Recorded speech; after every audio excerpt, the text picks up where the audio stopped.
Ya kalau kalian udah ngerasa mulai aneh, kabarin saya aja ya kalau kalian mau saya bantu. Dia ngomong gitu sama gua. Gua bilang, oh maksudnya aneh apa om? Saya juga drop 3 bulan. Saya nanya ke orang pinter saya, ini katanya satu komplek diisengin. Terus gua kayak, Itu jam 11 malam, 12 ya malam. jam 12 malam, jam 12 malam lah. Terus Gitu, terus udah. Anjing gua bilang, ada bapak-bapak kayak dukun gitu potongannya, duduk di motor, ngadep warung gue cuma ngeliatin doang duduk. Kayak gini tegak. Dia cuma tiba-tiba teman gue cuma pesen gini sama gue, Jos, lu percaya sama gue terserah. Tapi just do this one thing kata dia. Apaan? Taburin garam laut tiap mau buka store. Di depan toko digarisin. Lakuin itu dulu deh. Gue kayak, ya udah deh Nyet, ntar gue lakuin deh. Gue bilang gitu. Taburin dong. Sales gue balik hari itu.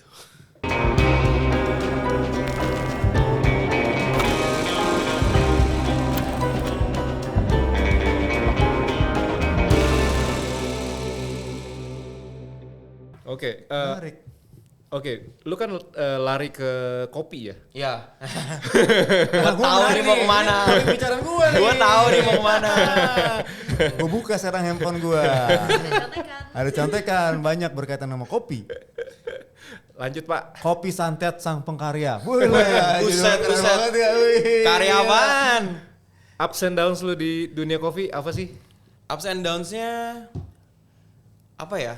Udahlah, kita ngomongin ups dulu deh. Ups yang dulu. paling Ups gampang. dulunya adalah lu happy pada saat lu serve orang dan kopi lu disukain. Oke, that's it. That's it. Kita close dulu ya, di situ. itu udah maksimum barrier lah menurut gua.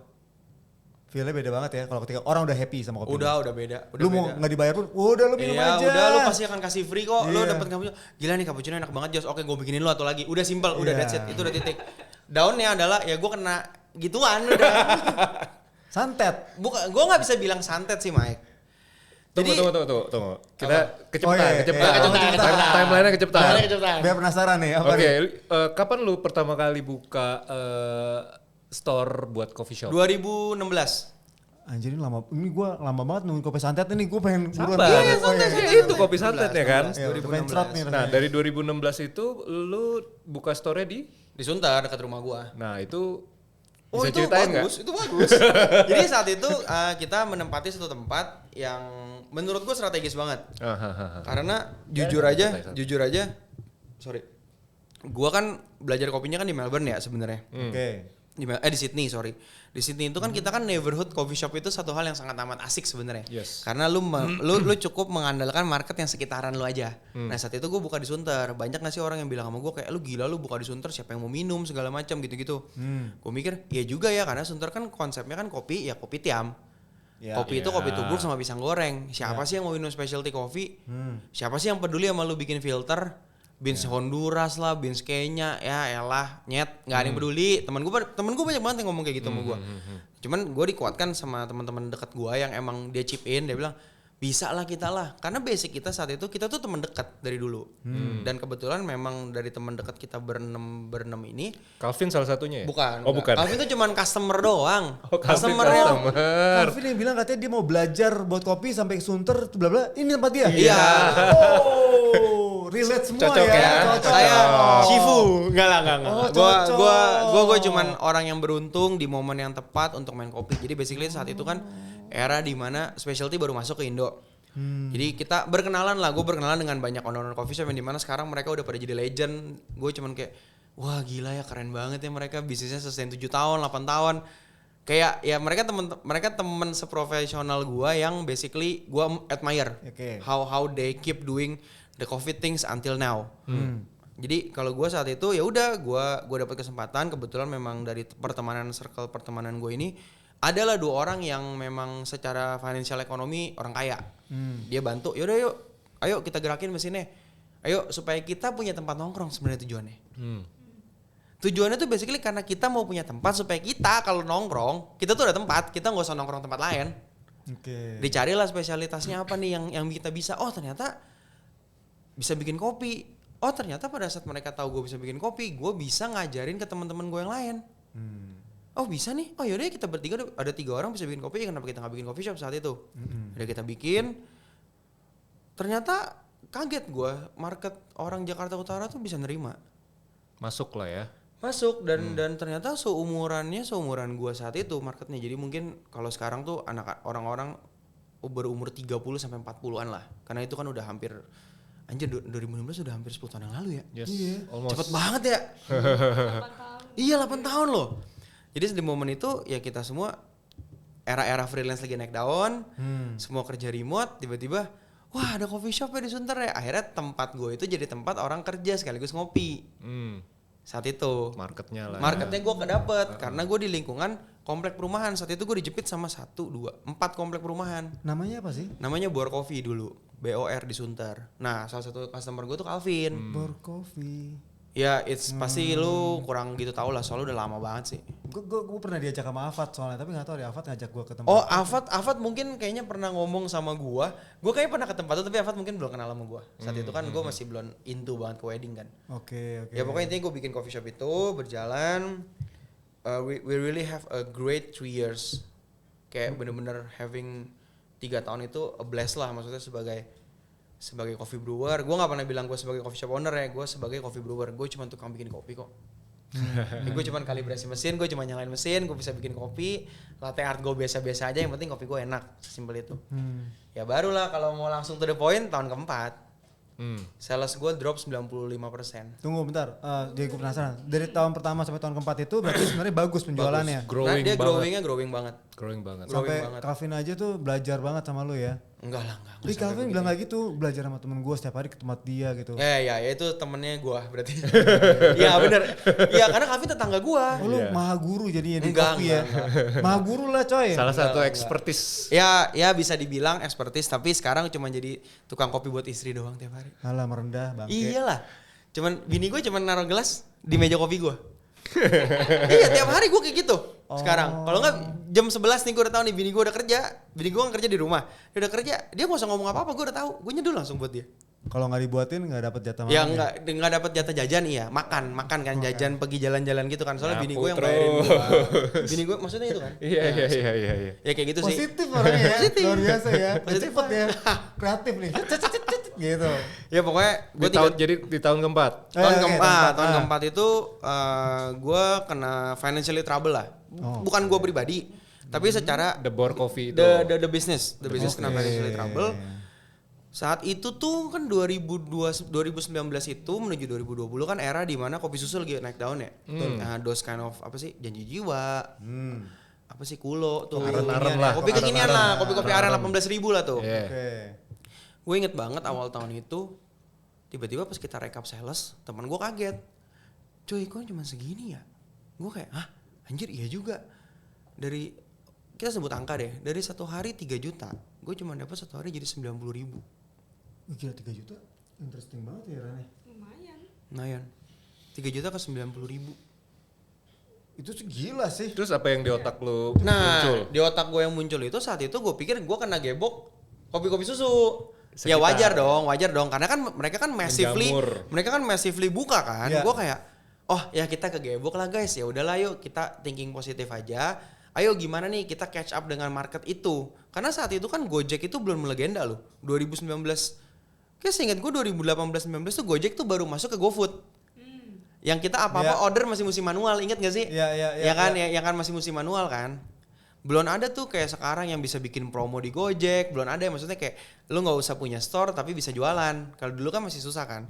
Ya gue pikir ya udahlah karena saat itu memang market gue itu bener-bener orang office sama orang nongkrong. Belum ada tuh market Gojek tuh nggak ada tuh. Sekarang kan verifikasi marketnya jadi banyak kan semenjak ada ojol kan. Anjir bahasanya bisnis banget ya. S2. Enggak lah. Oh, malah seneng gue. Enggak lah, kayak gitu kan verifikasi marketnya kan beda-beda kan kalau sekarang. Kalau dulu kan cuma 2 nih. Oh ya udah marketnya A, marketnya B. Ya udah. Nah, gue tuh punya regular customer tuh sekitar 5 startup. Yang tiap hari biasa drivernya tuh datang tiap pagi. Gue tuh dulu pertama kali buka coffee shop itu jam 9. Gue kena komplain sama customer gue. Jos, bukanya pagian dong. Kenapa kok? Gue kan ada kantor di sini. Kalau lu buka jam 7, gue bisa langsung pesen pagi-pagi buat satu kantor. Sekali order 10 cup, 12 cup. Kan lumayan kan. Ya udah akhirnya gue buka pagi. Nah, berjalannya waktu itu kok company yang rutin 3 tahun pesen sama gue kok gak pesen nih. Gue bingung nih. Tapi kan kita gak mau ngemis lah ya, kita gak mau yang kayak kok udah lama gak pesen sih, kan kita kan bukan tukang agen aku ya, agen aku kan begitu ya. Ya kan, kayak Ci udah lama Ci gak pesen gitu kan. Iya benar. Ya gue let time goes by aja. Nah gue tuh ingat, jadi salah satu teman dekatnya bini gue, yang dulu cewek gue sekarang jadi bini gue, dia tuh selalu reguler tiap hari itu ngirim 5-10 cup ke Cempaka Putih. Nah satu momen kayak Februari nih, gue agak lupa bulan apa, dia telepon gue pagi-pagi jam 8 dengan nada agak worry. Dia ngomong ke bini gue kayak si Jos masih buka nggak sih coffee shopnya? Waktu itu pacar gue bilang masih kok, gue masih suka kerja. Ini nih gue pesen gosen, semua gosen bilang tempatnya tutup. Terus gue bilang yang bener loh, dia kasih bukti. Zaman dulu kan Gojek masih cuma chatting ya, nggak bisa telepon sama nggak bisa kirim foto. Dikasih lihat chatnya, ada tuh 5-6 chat. Ini udah dari seminggu yang lalu, dari awal tahun ini sebenarnya kayak begini terus. Drivernya bilang tempatnya tutup. Terus gue kayak masa nggak buka sih? Saat itu kan ada CCTV, zamannya CCTV Xiaomi masih baru tuh, yang masih warnanya hitam. Gue buka pakai apps, buka tempat gue. Udah, gue screenshot, gue kirim ke teman bini gue. Nih buka kok. Ini nih Gojek selalu ngomong tutup. Udah, gue kayak ya udahlah, biarin aja. Gue bilang kayak gue merasa kayak apaan sih nih, ini mah Gojek aja kali males. Zaman dulu kan banyak yang kayak gitu ya. Banyak yang kayak udah dia nggak mau ngambil orderan kali nih. Gue mikirnya kayak gitu. Udah berjalannya waktu, sepi tuh warung sepi banget, sepi parah. Kayak tabungan kita saat itu kan, kontrak gue kan 2 tahun. Gue udah proyeksi sama teman-teman gue buat pindah sebenarnya ke tempat yang lebih rame tapi dengan konsep yang sama sebenarnya. Kita pindah yuk ke sini yuk. Udah sempat dapat proposal buat buka di office segala macam, dengan kita punya tabungan dari 3 tahun yang itu. Udah ekspansi bisnis secara gear tuh udah parah, udah mesin tuh udah ganti berkali-kali, upgrade terus, punya mesin cadangan ada 2 biar bisa event, grinder ada 4 saat itu. Kayak emang kita tuh udah siap untuk go big lah sebenarnya. Nah kan namanya kita rugi terus kan, tergerus ya, aset kita jualin akhirnya. Kemakan tabungan kemakan. Saya ingat gue tuh bulan keempat apa bulan kelima deh setahu gue. Tiba-tiba ada, jadi tuh gue kan di komplek ruko perumahan. Ada laundry, ada tukang laundry nih satu, ada tukang laundry lah satu. Tiba-tiba si owner laundry ini datang ke tempat gue. Nah gue nih nggak pernah ketemu omnya sebenarnya. Kayak maksudnya kayak kita jualan lu gue simpel itu, kita nggak pernah ganggu. Tiba-tiba si omnya itu ngomong sama gue sama teman gue kayak, kalian gimana penjualan 3 bulan terakhir? Gue digituin. Wah lagi jelek banget sih om, gue bilang gitu. Kayak gue nggak tahu kenapa tiba-tiba gue ngomong aja gitu kan, kayak harusnya kan nggak enak ya nanya kayak gitu ya. Gue langsung ngomong aja kayak, om lagi sepi om, maklum lah, lagi banyak yang baru-baru nih, gue bilang gitu. Positif lah, kita anaknya mah positif. Terus kayak ya kalau kalian udah ngerasa mulai aneh kabarin saya aja ya kalau kalian mau saya bantu. Dia ngomong gitu sama gue. Gue bilang maksudnya aneh apa om? Saya juga drop 3 bulan. Saya nanya ke orang pinter saya, ini katanya satu komplek diisengin. Terus gue sama teman gue sebagai orang yang percaya dengan Tuhan Yesus Kristus saat itu, haleluya, gue kayak apaan sih nih? Those kind of things tuh cuman kejadian kalau zaman dulu kita baca di Kaskus. Fiction lah. Nah fiction lah, enggak lah. Ya om gampang om, nanti gue tetap bilang sama dia, gampang om, nanti kalau kita butuh apa-apa kita kabarin, gue bilang gitu. Mungkin denial ya gue ya. Pasti anak muda. Long story short, temen gue yang sakti tiba-tiba telepon gue out of nowhere. Mulai nih. Cuk, ada yang iseng nih sama lu. Apaan sih? Di depan nih begini. Tai lah lu, apaan sih? Enggak lah, gue bilang gitu. Wah, lu jangan gampangin deh, berat nih. Enggak lah, apaan sih lu? Gue gituin kan, back and forth. Dia cuma tiba-tiba teman gue cuma pesen gini sama gue, Jos, lu percaya sama gue terserah. Tapi just do this one thing, kata dia. Apaan? Taburin garam laut tiap mau buka store. Di depan toko digarisin. Lakuin itu dulu deh. Gue kayak ya udah deh Nyet, ntar gue lakuin deh. Gue bilang gitu. Taburin dong. Sales gue balik hari itu. Oh. Sales gue balik hari itu.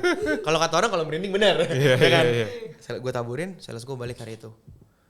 Gue kayak anjir, apaan nih? Nah, di situ tuh gue udah mulai tuh. Bulan ke-5, bulan ke-6. Wah, anjir. Mulai. Wah, males nih gue. Fak kata gue teh nih mah nih kayak gini nih, males nih gue nih, gue bilang. Udah terus gue lakuin itu terus. Sampai momen kayaknya gue masih nggak percaya kan, gue masih kayak ya udahlah apaan sih ini udahlah. Gue stop ngelakuin itu. Temen gue remind lagi. Gue nggak ngomong sama dia kalau gue stop ngelakuin itu. Tiba-tiba temen gue telepon remind gue. Sekarang jangan garam, sapu tiap pagi keluar. Dia bilang sama gue. Aduh apaan lagi sih nih dalam hati gue kan. Ya udah deh, lakuin itu. Tiba-tiba ini geger merinding pertama nih. Temen gue cuma bilang sama gue tengah malam telepon gue. Bangkit kan telepon tengah malam lagi. Tengah malam jam 11 telepon gue. Lo dari mana? Di sini. Gue mau ketemu dong sama lo. Dia ngomong gitu sama gue. Males gue lagi malas minum. Biasanya kita kalau ketemu jam 12 malam. Jam 12 malam kita biasanya suka minum di apartemen temen gue, ada satu orang gitu. Temen lu minum ada kopi kan, minum kopi. Napak di tanah atau enggak temen lu? Napak sih. Napak. Aman. Terus dia ngomong sama gue, dia cuma bilang, lu cek CCTV lu deh sekarang yang ngadep ke parkiran ruko, ke depan store. Berarti CCTV gue tuh satu ke dalam, satu keluar. Iya, oke. Kayak gitu kan. Luar yang itu. Yang jalanan. Iya kan biar kita bisa tahu kan sebenarnya kalau misalkan ada orang maling enggak apa segala macam tujuannya kan itu. Itu jam 11 malam, 12 malam. Ya jam 12 malam, jam 12 malam lah. Terus udah. Anjing gue bilang, ada bapak-bapak kayak dukun gitu potongannya, duduk di motor, ngadep warung gue cuma ngeliatin doang duduk. Kayak gini tegak. Dia ngapain? Gue nggak tahu. Berapa lama dia duduknya? Nah ini serunya nih, teman gue bilang dia tahu lu bisa ngelawan. Gue lagi diserang nih, teman gue katanya sampai muntah darah di rumah. Teman gue sampai fotoin. Karena gue bantuin lu, gue diserang. lu lihat sendiri. Gue ngeliat tuh di video, gue nggak bisa tidur dong. Akhirnya gue bangun siang tuh. Pas gue dateng masih ada orangnya. Wow. Terus akhirnya lu apain? Gue nggak apa-apain, gue diemin aja. Tapi hari itu sepi. Nyapu keluar. Ya tetap gue lakuin itu jadi rutinitas pribadi karena gue pemikiran ya udahlah kalau emang kita nyapu kan tujuannya biar bersih kan. Iya. Ya udah nyapu aja udah. Kayak seinget gue sore-sore dia pulang. Temen gue nggak ngomong apa-apa lagi tuh tiba-tiba. Nah itu tuh udah mulai terjadi pergoncangan antara kita tuh, antara yang percaya sama tidak tuh. Internal tuh udah mulai kayak Bener nih anjir nih apa nih, terus kayak gitu percaya, ya kayak anjing lah enggak lah udah gimana nih udah bawa pendeta udah kita abis renov nggak ada ini nih, nggak ada pemberkatan gitu kan ngomongnya. Mau bawa pendeta nih Jack, mau bawa nih, pendetanya nggak mau masuk. Oh pendeta juga ngerasa? Iya, pendetanya nggak mau masuk. Kenapa tuh tempat, kenapa? Gue nggak tahu pendetanya nggak mau masuk, udah nggak jadi. Akhirnya jackpot berikutnya adalah pagi-pagi itu tiba-tiba gue punya karyawan satu orang namanya Hasan. Dia tuh baik banget sama gue, dia dari OB sampai jadi barista. Sekarang tuh dia jago banget bikin kopinya. Nah dia tuh tiba bilang sama gue, kok bisa tolong ke warung nggak? Warung banyak tikus kata dia. Tikus segede apa? Tikus segede tangan. Gue kayak, hah? Tikus segede tangan? Keluar dari mana Nyet? Gue bilang gitu. Nggak tahu nih. Dia cerita sama gue, intinya dia ngeliat tikus di atas meja kasir, di atas mesin, di atas grinder, di atas meja, banyak. Terus dia bilang, gue keluar ngambil sapu buat ngegebukin tikusnya biar keluar. Pas digebuk, tikusnya lari ke toilet kata dia. Pas dia belok ke toilet, pintunya ditutup. Maksudnya pintunya kekunci? Pintunya kekunci, tikusnya hilang. Aneh banget. Terus di CCTV itu kelihatan dia lagi ngebukin kosong. Oh, oke. Mati lu. Oke, dedak top. Gelap banget nih. Gue udah merinding, kayak yang mau nyerah. Coba angkat tangan. Coba ya. Coba viewers boleh apa percaya atau enggak, boleh di komen. Makanya dibilang katanya kopi santet. Gue bingung sih kenapa nih. Nah gue serem sih. Gue udah akhirnya kayak gitu. Maaf guys. Nggak apa-apa. Kayak bener-bener anjir nih apaan ya, kayak kita semua kan pada kayak wah fuck banget nih. Nah paling simpel deh, sudah punya rumah, sudah punya studio. Kita tahu sink pembuangan cuci tangan, pipanya setebal apa? Ya oke. Pipanya kan? Pipa pembuangan ya, meledak shatter. Gara-gara? Shatter meledak tiba-tiba diar gitu, pecah, berantakan. Gak tahu gara-gara apa meledak. Nggak, kenapa yang cuma disengin kan itu satu Kayak Angling Dharma gue baru cuy ini yang kelola rukonya ini satu orang kan, maksudnya yang punya ruko ini nih. Iya. Satu developer kan. Ya gue nyewa sama temen gue. Jadi yang dikerjain satu keseluruhan ruko ini. Enggak, ya belum selesai. Jadi pokoknya intinya shit happens tuh di gue banyak tuh. Setelah itu meledak, karyawan gue pegang tembok, tangannya melepuh. Kayak segala macam hal aneh-aneh tuh udah mulai kejadian lah. Hawanya nggak enak segala macam. Long story short, pokoknya yang serem-serem tuh yang tadi lah. Ini tadi tuh udah serem banget buat gue. Long story short, tiba-tiba karyawan gue kesurupan. Ini serem banget dong menurut gue. Karyawan gue kesurupan. Oke. Gue telepon temen gue tuh yang sakti. Nama temen gue yang sakti namanya Adam lagi anjir. Adam mantep kan kayak Nabi Adam gitu. Kayak Dam ini gimana nih Dam, gue bilang. Lu sekarang ke Indomaret beli rokok beli aqua seliter, lu doain pakai agama lu. Sama beli rokok sama rokok lu sebatang lu taro. Kan selalu kayak gitu ya. Kalau orang kesurupan suruh kasih rokok ya. Gue bingung tuh setan kenapa mau ngerokok. Bener dong? Bener. Maaf gue gak mau bercandain. Gue udah pernah kena. Udah intinya udah gue kasih. Sadar. Akhirnya beberapa orang yang bisa ngeliat bilang, iya lu dikerjain, lu diisengin. Ternyata yang ngisengin gue sebelah. Jadi sebelah gue itu dia punya usaha betting, judi. Judol. Jadi zaman dulu tuh judol sebelum di handphone itu ada di kayak warnet cafe. Tahu nggak sih era-era itu? Jadi kode ini kayak tahu deh, paham tuh kode ini. Pasti ada tuh orang kalau ngajakin lo bisnis, mau nggak bisnis yang menguntungkan, lu cuma chipin gini, modalnya komputer doang, nanti kita judi apa segala macam. Nah itu usaha sebelah gue tuh itu. Oke, terus. Nah jadi dia memang ternyata kata teman gue dia menyerap segala energi positif dan keuntungan dari sekitar. Supaya dia rame. Terus gue bilang sama teman gue, di sini part percaya gue masih 70%. gue masih menantang aja, maksudnya sampai ujung-ujung pun gue masih menantang. Enggak lah nih gue bilang sama teman gue, kalau dia emang sampai kayak gitu keuntungannya apa? Gue bilang. Semua mata ke mereka, Jos. Semua orang yang lewat komplek lu cuman ngeliat tempat dia yang bercahaya dan buka, dia bilang. Enggak ah, gue bilang. Apaan lu? Belum bohong. Satu kejadian nih ke belakang. Kan ruko coffee shop gue sama laundry itu cuma beda satu ruko. Jadi kan gue tahu dong siapa customer gue yang parkir, yang ke laundry, abis itu ke tempat gue. Karena back and forth muter-muternya kayak gitu. Ada satu customer nih, selalu ke tempat gue tiap hari ngopi 2 cup. Cici. Dikali langsung ke laundry. Langsung masuk mobil. Pas masuk mobil gue panggil. Ci udah lama gak kesini? Respon dia adalah, anjir gue pikir tempat lu tutup. Gue tiap hari lewat itu ngeliat tempat lu tutup. Jadi tuh omongan Gojek itu kevalidasi. Ternyata banyak yang ngomong gitu sama gue ternyata. Setelah sekian bulan ya? Setelah sekian bulan gue baru tahu. Terus sampai om itu nawarin ke lu ya? Kayaknya dia tahu. Karena dia ngerasa. Kayaknya dia kena juga. Dia kena. Si om yang laundry itu kena. Karena dia kan, gue gak tahu kepercayaan dia apa ya. Maksudnya pada saat dia buka pun dia pakai panglaris, dia bilang sama gue.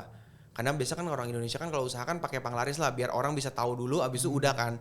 Panglaris itu kan katanya umurnya paling cuma 2-3 bulan kan. Biar lu ghost the hype, abis itu udah, ya kan? Dia kayaknya pakai, dia feeling gue dia pakai, tapi gue nggak tahu.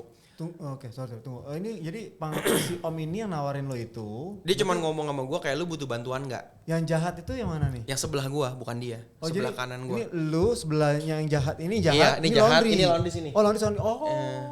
Laundry situ. Dia udah ngerasa. Iya, makanya dia nanya sama gua. Cabut aja lu. Sekarang masih usaha kopi sih. Enggak, udah enggak ada. Jadi lanjut. Lu ceritain dong, kenapa lu mesti gunting rambut pas merit? Oh iya. Jadi gua tuh selalu gondrong semenjak gua lulus kuliah. Gondrong segini? Lebih panjang dulu. Tuhan Yesus. Udah lebih panjang gondrong gua. Kalah. Terus jadi pokoknya setelah kejadian itu going forward akhirnya ya udah deh. kita nyerah karena bener-bener tabungan usaha habis, aset semua kejual, bener-bener chaos lah intinya saat itu. Iya. Udah kita tutup deh sama teman-teman, yaudah kita tutup yuk dengan hati yang lapang dada. Yaudah tutup lah. Sebelah gua, owner sebelah datang ke warung gua pas gua lagi packing barang, buka pintu. Makanya lain kali kalau bikin kopi, namanya kopi menang judi. Lu rasanya digituin gimana, Mike? Lu tahu nih yang ngejahatin lu nih, tapi lu nggak ada bukti. Tiba-tiba yang ngejahatin lu datang buka pintu cuman ngomong kayak gitu pas lu lagi packing barang lu, pas lu udah gagal. Gila jahat banget itu orangnya. Gue digituin coy. Parah itu. Gila. Jadi dia tuh tahu apa yang dia lakuin. Gue nggak kuat setahun. Nah ternyata selama 1 tahun yang berjalannya itu Temen lu sih ada yang nempel lah sama gue. Heeh. Ada yang nempel ke beberapa teman gue. Ini adegan kesurupan lo ya? Enggak, Bukan, beda. nempel kayak bawa sial. Iya. Gue kecelakaan mobil. Oh. Di pas satu posisi, jadi gue lagi nyetir, gue blank tiba-tiba, pas gue sadar mobil gue udah nabrak mobil depan. Bukan microslip tuh ya kalau Bukan. gue tetap ini ya. Bukan. Positif ya. Gue jarang microslip, gue tahu microslip. Kalau microslip kan kalau lu capek banget Capek sebenarnya banget, kan. betul. Gue nggak capek banget itu saat itu. Gue lagi nggak ada syuting wedding, coffee shop juga udah sepi, gue lagi nggak ada beban apa-apa. Tiba-tiba gue kecelakaan, teman gue kecelakaan juga, beberapa orang kecelakaan. Intinya ada beberapa orang kecelakaan. Udah tuh, coffee shop tutup. Kita menyerah, kita hanya minum-minum dan tertawa-tawa atas kehidupan kita. Kayak, ya udahlah, udah beres lah nih. Terus tiba-tiba gue ketemu salah satu kenalan gue di Bali. Shout out lah gue buat orang itu, orangnya baik banget, namanya David. Si David tuh baik banget sama gue. Dia tiba-tiba, dia baru kenal sama gue hari itu, kita syuting. Gue ditepok sama dia diginiin. Lo habis disengin nih. Dia juga sakti. Padahal belum kenal. Padahal gue baru saat kenal. itu. Dia cuman pesan sama gue, lu potong rambut aja pas pendek, pas mau merit. Biar katanya, biar gue ngerestart. Karena tubuh lu itu kan sebenarnya kan kayak satu bejana kosong kan. Nah itu tuh udah banyak hal yang gak harusnya masuk ke badan lu, yang gak harus masuknya ke psikis dan ke roh lu, itu udah lumayan kecampur karena lu berpaparan dengan hal tersebut. Satu hal yang lu gak ngerti dan lu gak tahu dia nempel sama lu. Intinya kayak gitu. Makanya gue potong rambut pas wedding gue hari H. Gue pendekin rambut gue. Pendeknya bener pendek kayak rambutnya. Bener-bener pendek, iya. Ya orang anak-anak basket pada kaget. Rambutnya kayak pendek kayak gitu, kayak Denny. Seagung. Oh, Ya. lumayan. Segitu gue tiba-tiba gue pendekin. Gitu. Heboh dong lo di tempat basket juga dong. Ya enggak di kawinan. semuanya Di kawinan gue aja gak ada yang kenalin gue. Semua. Itu siapa? Siapa yang merit? Kan gue kebiasaan jenggotan, gondrong. Tiba-tiba gue shave bersih. Mat. Kayak gitu. Ya kayak gitu. Kumis. Kumis. Kayak gini lah tapi lebih panjang dikit. Dulu. Ya. Dulu mah kalau lagi Paskah gitu ya. Udah gue yang dipanggil enggak lanjut. Pemainnya dia selalu jadi Tuhan Yesus. Oh dari Tuhan Yesus namanya ya. Ya kayak gitulah pokoknya intinya gue dikenalin sama satu orang itu tiba-tiba dia bilang sama gue, memang kan gue merit 2020 anjir kalau gue salah bini gue marah nih. Mampus. Cincin lo. Sini. Lihat cincin. Mau dipotong atau? Gue lupa kayak 2022 apa 2022. Iya benar, gue udah mau 2 tahun merit. Jadi baru merit. Terus 2022 itu setelah kejadian tutup, gue tutup 2020. Jadi tutup 2020, 2 tahun itu baru gue membersihkan diri gue. Melukat. Dan gue dapat kesempatan melukat di Bali saat itu. Nah, apa sorry Melukat. Kan ada kepercayaan Bali yang Melukat kayak lu itu namanya, cleansing cleansing diri lu. Gue dapat kesempatan untuk ke Bali sama cewek gue. Nggak tahu hati gue tergerak gitu kan, gue bilang kayak aku pengen deh. Yaudah nggak apa-apa kamu aja. Tapi gue nggak ikut prosesi. Gue cuman kena airnya, gue cuman doa pakai agama gue doa ya supaya apa plan gue ke depan supaya lancar, supaya shit happens yang kemarin tuh nggak kebawa-bawa lah intinya gitu. Karena lumayan karena satu tahun challenging, 1 tahun yang challenging itu buat gue 2019 ke 2020 itu, gue tuh tutup pas banget lockdown pertama. Iya.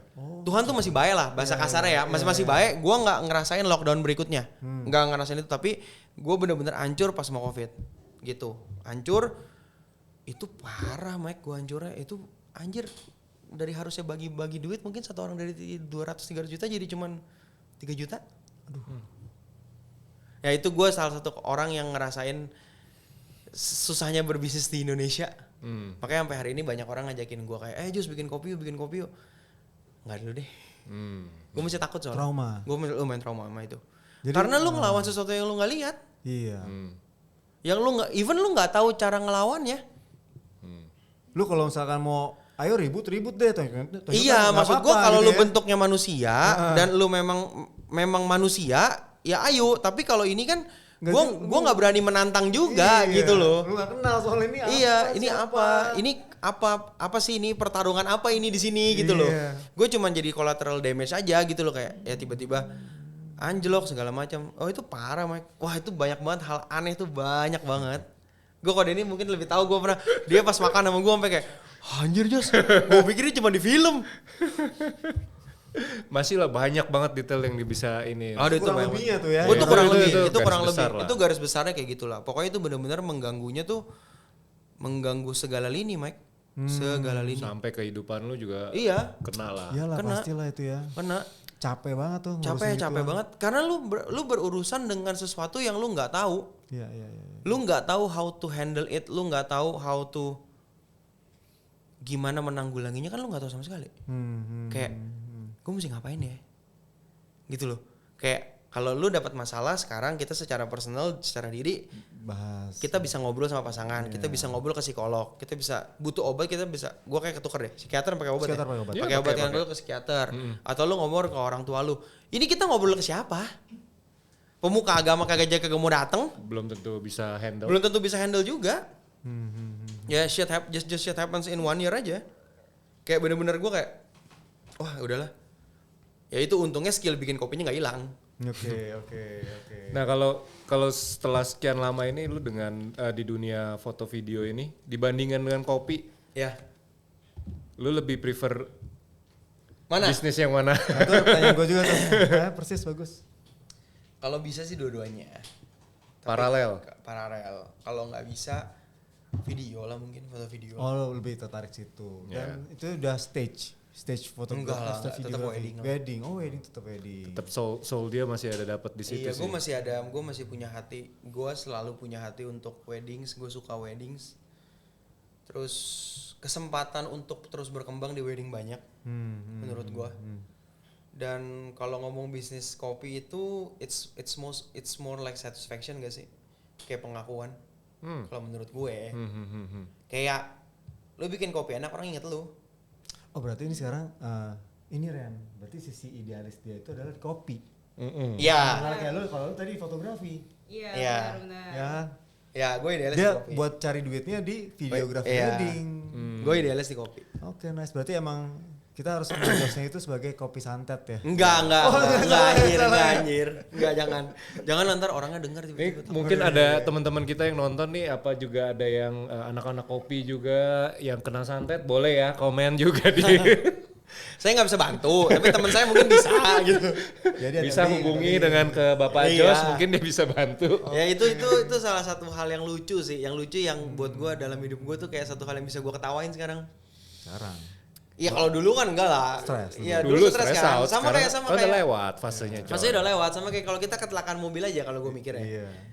Pada saat kita belum mengalami kecelakaan, kita ngomong sama orang kecelakaan, gimana sih lu nyetirnya nggak bener. Tapi pas kita kecelakaan, setahun kemudian kita cuma ketawa. Anjir gue ngapain waktu itu ya? Nah. Dan lu akan berusaha untuk tidak mengulangnya lagi. Ya menurut gue itu fase gue yang belajar sih. Oh ternyata memang gangguan dalam karir itu nggak cuma dari yang kelihatan loh. Ternyata yang dari yang nggak kelihatan juga ada loh gitu. Betul. Gini deh, Jos, kan lu ada pengalaman bisnis juga di kopi nih. Mungkin bisa nih kayak apa sih Tips. pesan buat teman-teman kalau misalkan dia mau nyambi bisnis kopi itu ada nggak sih kayak Know your product. know your product. Kalau menurut gue itu sih, itu yang kekurangannya di kopi sekarang sih. Hmm. Kita gampang banget untuk bikin coffee shop tapi kita nggak tahu apa yang kita jual apa. Ikut-ikutan doang ya. Gua nggak mau ngomong ikut-ikutan. Oh, salah gue nih. Gua nggak bisa bilang ikut-ikutan karena opportunity kan beda-beda setiap orang ya. Karena ada yang tiba-tiba dapat opportunity mungkin karena bokapnya kaya atau misalkan punya link teman-teman yang udah punya coffee shop tiba-tiba lu franchise aja nih punya gua. Itu kan kita nggak bisa ngomong ya. Sebenarnya kan opportunity lah. Tapi kalau menurut gua sekarang itu lebih kayak know your product sih karena customer itu jauh lebih pintar dari kita. Menurut gua. Dengan semua open resource. Dengan semua open resource yang ada, orang bisa berdebat bedanya long black sama americano saat itu kan.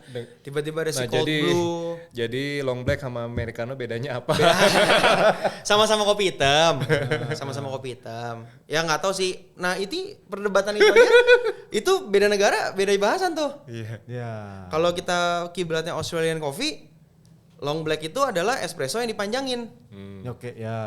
Nah, americano itu adalah tipikal kopi orang Amerika itu zaman dulu nggak bisa minum espresso, makanya dipakein air. Nah, itu dua hal ekstraksi yang berbeda tuh kalau kita ngomong teknis. Satu, ya detailnya ribet lah, mesti gue contohin pakai mesin. Bedanya apa? Intinya ekstraksinya udah beda. Tapi kalau kita ngomong lagi di Asia sama di Amerika, sama-sama kopi hitam kok apa bedanya? Jadi emang itu satu hal yang paling basic yang menurut gue customer tuh udah tahu apa yang kita jual. Iya.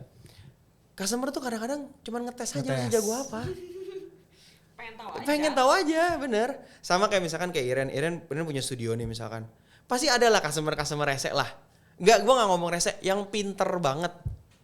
Yang kayak, ini kayaknya kurang ini nih, harusnya limbonya segini nih. Harusnya reflektornya tambah segini. Kayak, ya kita sebagai penyedia bisnis itu, gue gak bilang kita harus lebih pintar. Tapi kita harus tahu kalau customer kita itu lebih pintar dari kita loh. Ya. Menurut gua itu yang harus kita pelajarin sih. Jadi know your product. Know your product dulu deh sebelum know your customer. Okay. Sebelum lu bisa memaintain customer lu bakal jadi apa. Oke, sip. That's The point.